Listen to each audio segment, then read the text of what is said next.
Jangan ditakutin orang. Kalau jagoan takutin orang ya, gitu.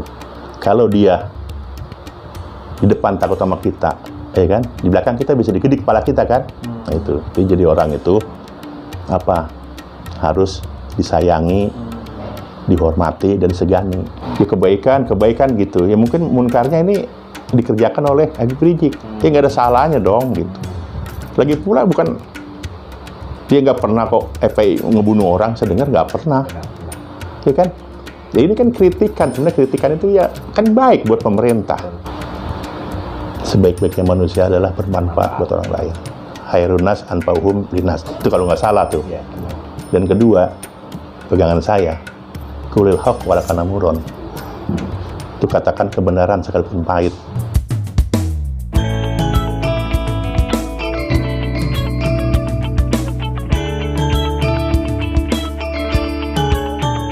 Assalamualaikum warahmatullahi wabarakatuh, para konco, sobat dan guys. Bertemu lagi bersama saya Ferdi Setiawan Mas Blangkon dalam The Blangkon TV, belak-belakan no kontroversi.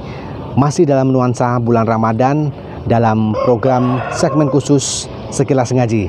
Dan sekarang saya berada di depan rumah salah satu tokoh Jawara di Bekasi, yaitu Bapak Damin Sada. Kita akan ngobrol tentang inspirasi beliau di bulan Ramadan dan juga kisah kedekatan beliau dengan sejumlah ulama di Indonesia. Tentunya tetap di Sekilas Ngaji, The Blangkon TV, belak-belakan no kontroversi. Jangan lupa subscribe, komen, like, and share. Jika Anda ingin mendapatkan informasi yang penting dari The Blangkon TV, klik loncengnya untuk mendapatkan informasi lebih awal dari The Blangkon TV. Langsung kita temui Abang Damin Sada.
Nah, para konco, sekarang saya berkesempatan di silaturahmi di kediaman tokoh Bekasi. Beliau adalah Jawara Bekasi, Abang Damin Sada. Apa kabar, Bang? Assalamualaikum.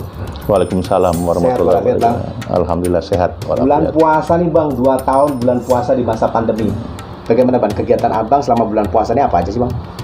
Nah, karena di sini baru beberapa hari bulan puasa, mungkin saya mengurangi kegiatan keluar gitu. Kalau memang nggak penting-penting banget, saya nggak keluar gitu.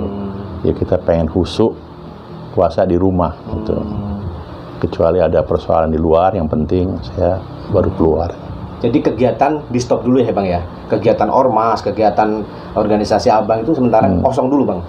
Ya nggak kosong sih, sebenarnya mah ada. Cuma kita tunda aja dulu. Mungkin nanti ke depannya kita juga kan berkeinginan ada semacam pesantren kilat gitu, inginnya gitu kan, dari anggota kita atau dari luar anggota Jajaka ini gitu. Selain kita buka bersama, insya Allah ke depan nanti ada acara. Jadi bukan hanya di Bekasi, mungkin di Jakarta gitu. Bang, kalau Abang dari kecil tinggal di sini dan mungkin sampai sekarang sudah mungkin menjadi salah satu tokoh dan tokoh yang sangat disegani, Bang, apa sih pengalaman Abang yang Anda kangenin saat puasa sih? Apa sih, Bang, yang sampai waktu kecil sampai sekarang menjadi udah berkeluarga, udah punya cucu? Apa yang paling dikangenin di momen Ramadan itu apa, Bang?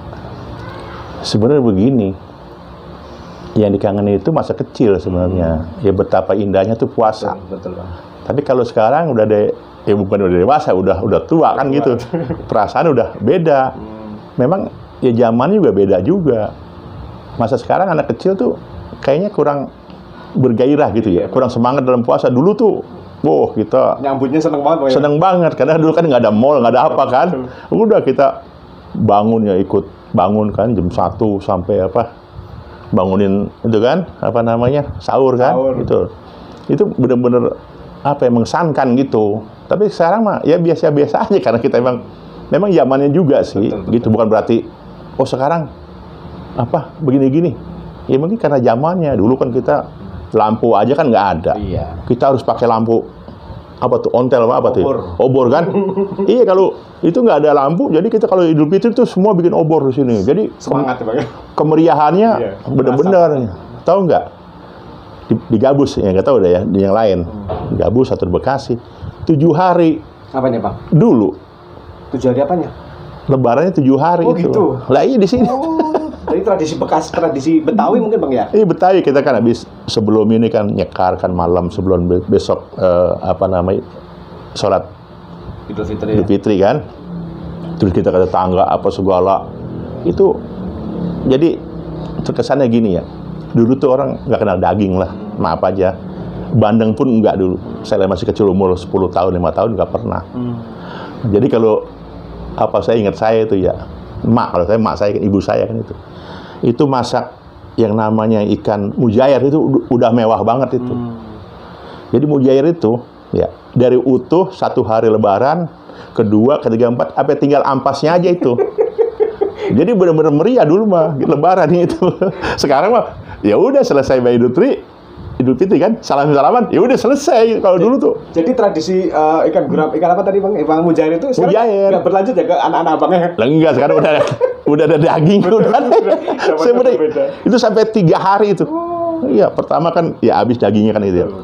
Diangetin lagi mama kan, kecap dulu, masak kecap ya kan. Terus tinggal kepala sama buntut kan. Nah besok kepalanya habis, tinggal buntut. Itu tinggal sisanya mulu tuh dari itu. Jadi itu menjadi salah satu yang paling abang ingat, Bang, ya? Iya, itu Lebaran dulu masa kecil gitu. Nah, kalau abang yang paling ingat dari pesan orang tua abang nih semasa pasti kan pas Lebaran itu kan suka silaturahmi, itu sungkem. Apa sih, Bang, pesan-pesan orang tua yang sampai sekarang membuat inspirasi abang dalam berkegiatan bermasyarakat, menjadi kepala desa dan juga berkegiatan berorganisasi, Bang? Jadi yang saya ingat juga ya kakek orang tua gitu. Saya dipesan, Min, jadi orang tuh jangan ibaratnya jagoan lah katanya, ya kan? Tapi kita bagaimana? Jangan ditakutin orang. Kalau jagoan takutin orang ya, itu. Kalau dia di depan takut sama kita, ya kan? Di belakang kita bisa dikedik kepala kita kan? Nah, itu. Jadi orang itu harus disayangi, dihormati dan disegani. Jadi jangan merasa kita ditakutin, jangan. Takut itu di depan kita, ya kan? Kalau di belakang, dia berani sama kita. Ya mudah-mudahan kalau memang kita disayangi gitu kan, jadi kagumi lah gitu ya.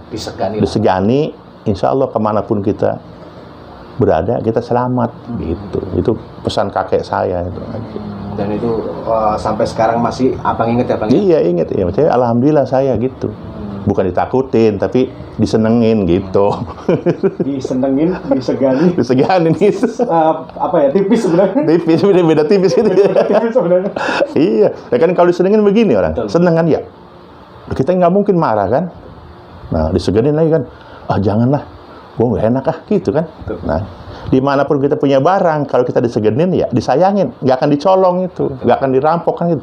Janganlah, nggak enak Bang Damin.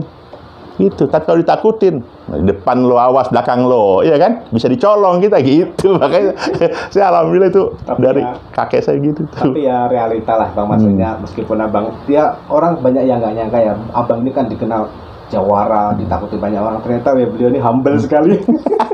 Saya alhamdulillah bisa kesempatan ketemu Bang Damin saja. Ya kalau itu kan kata orang jawara kan, kalau saya mah enggak, biasa-biasa aja saya kalau gitu. Biasa-biasa aja, tapi ditakutin banyak orang. Saya juga nggak tahu itu kan kenapa kayak gitu. Ya mungkin kebijakannya ya nggak adilnya begitu. Nah, abang ini juga dikenal nih sangat dekat dengan ulama lah, beberapa ulama besar abang akan dikenal. Abang melihat selama ini dan sekarang inilah Bang, kondisi ulama di Indonesia ini seperti apa sih Bang menurut Abang Darmin Sadar? Kalau saya kan gini, saya terus terang saya bicara, ya agama saya cetek. Ya cetek banget dah kalau saya bilang. Makanya dekat sama ulama ya Bang ya? Lah iya, dekat sama ulama. Tadi saya bilang, apa yang kita mampu.